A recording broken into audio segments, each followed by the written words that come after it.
Bien-aimés, soyons humbles devant le Seigneur.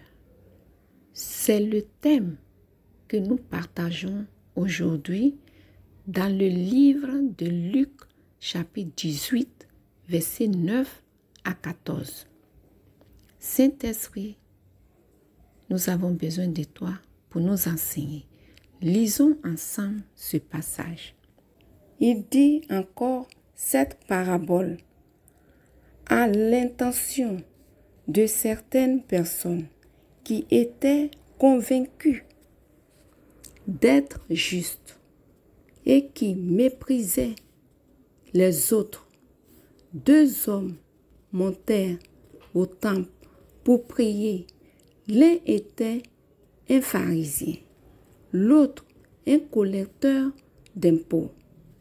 Le pharisien, debout, faisait cette prière en lui-même. Ô Dieu, je te remercie de ce que je ne suis pas comme les autres hommes qui sont voleurs, injustes, adultères ou même comme ce collecteur d'impôts.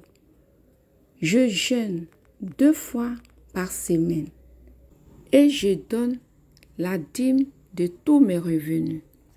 Le collecteur d'impôts, lui, se tenait à distance et n'osait même pas lever les yeux au ciel, mais il se frappait la poitrine en disant: Ô Dieu, aie pitié de moi, qui suis un pécheur.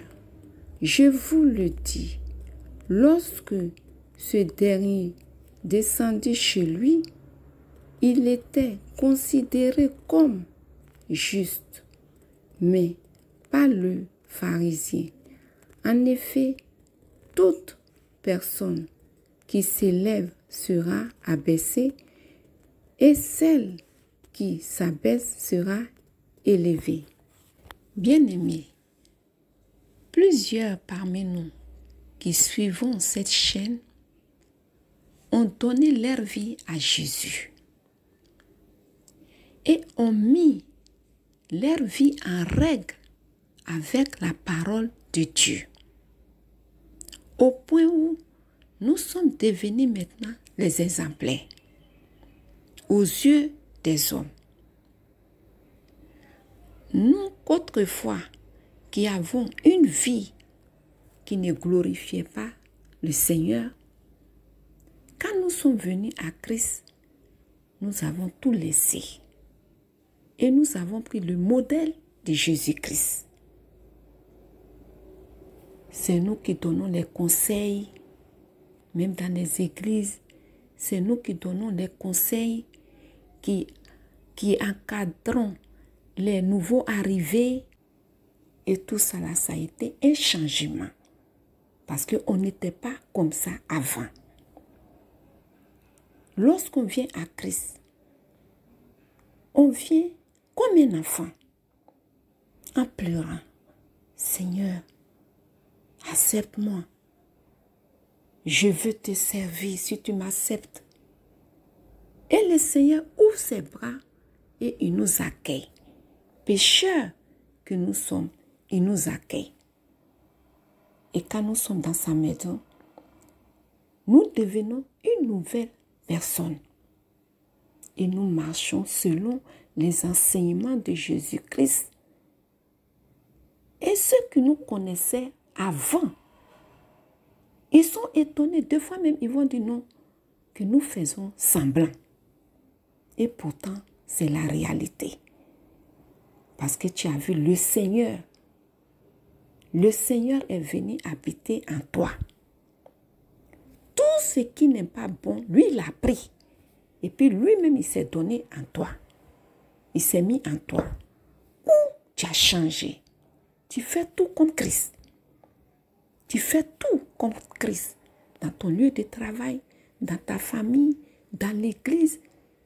Tu es un Christ. Tu es un petit Christ. Christ habite en toi. Donc si tu as cette capacité de donner la valeur de Christ en toi à ceux qui ne connaissent pas Jésus-Christ, je vous conseille de garder cette position-là. Gardez cette position, cette dignité que le Seigneur Jésus vous a donnée, gardez ça. Pour que vous ne changez plus de comportement. Que l'orgueil ne monte pas. Tous ceux qui viennent, accueillez-les comme le Christ vous avait accueilli quand vous étiez venu pour la première fois devant lui pour lui demander de vous accepter. Donc ceux, les nouveaux venus aussi, acceptez-les. Ne les jugez pas. Ne les calomniez pas. Prenez-les comme des pécheurs qui viennent pleurer devant le Seigneur pour que le Seigneur les fasse grâce comme il vous a fait aussi grâce.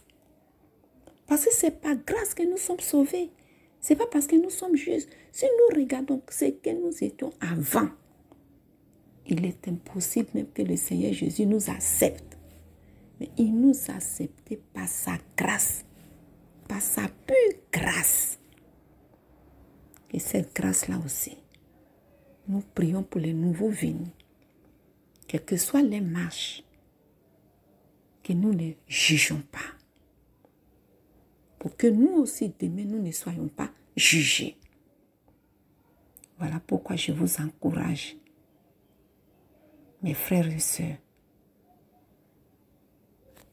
Marchons comme le Seigneur Jésus nous a enseigné pour que beaucoup d'âmes soient sauvées. Ne partons pas frustrés. Ceux qui viennent d'arriver, ne les jugeons pas. Prenons-les comme le Christ nous a pris sans nous juger. Enseignons-les de comment nous sommes venus pour que eux aussi, demain, ils puissent aller aussi enseigner les nouveaux venus. Donc c'est ce que je vous encourage tous à faire. Que Jésus-Christ nous aide tous. Parce que le Père l'a envoyé, il a fait pour lui, il est parti. Nous aussi, il nous envoie à notre tour d'aller prêcher à ceux qui ne le connaissent pas. Quel que soit le grade que tu as, quel que soit ton statut devant le Seigneur, soyons comme ces collecteurs d'impôts, humbles. Laissons notre grade, parce que le Seigneur Jésus n'a rien à voir avec ça. Il veut les hommes humbles. Soyons humbles comme ces collecteurs d'impôts. Si nous voulons que la manière dont nous sommes sauvés, d'autres aussi soient sauvés, le royaume des cieux appartient aux hommes qui sont humbles. C'est de ça que le royaume des cieux a besoin. Que tu sois un prophète, que tu sois un pasteur, que tu sois un fidèle, quel que soit le poste que tu occupes dans l'église, sois humble. Parce que si tu as été sauvé, c'est par la grâce de Dieu. Parce que tu n'étais pas comme ça. Si toi-même tu regardes ton passé, tu ne peux même pas venir témoigner ton passé. Donc arrêtons de calomnier les autres, de juger les autres, de parler de mal. Si tu es saint aujourd'hui, c'est par la grâce de Dieu. Et cette grâce que tu as eue par le Seigneur Jésus-Christ celui aussi qui vient, par son humilité, recevra aussi cette grâce. Donc faisons beaucoup attention. Le Seigneur Jésus nous a enseigné que nous suivons son enseignement à la lettre et marchons comme il nous a montré pour que beaucoup soient sauvés. Que la personne qui vient à l'église ne soit pas frustrée. Donc, ensemble, encadrons les nouveaux venus, les nouveaux convertis, pour que eux aussi, ils rentrent dans la sainteté de Jésus-Christ. Amen. Merci Seigneur. Je vous invite à liker, à vous abonner et à partager la chaîne. Que Dieu vous bénisse.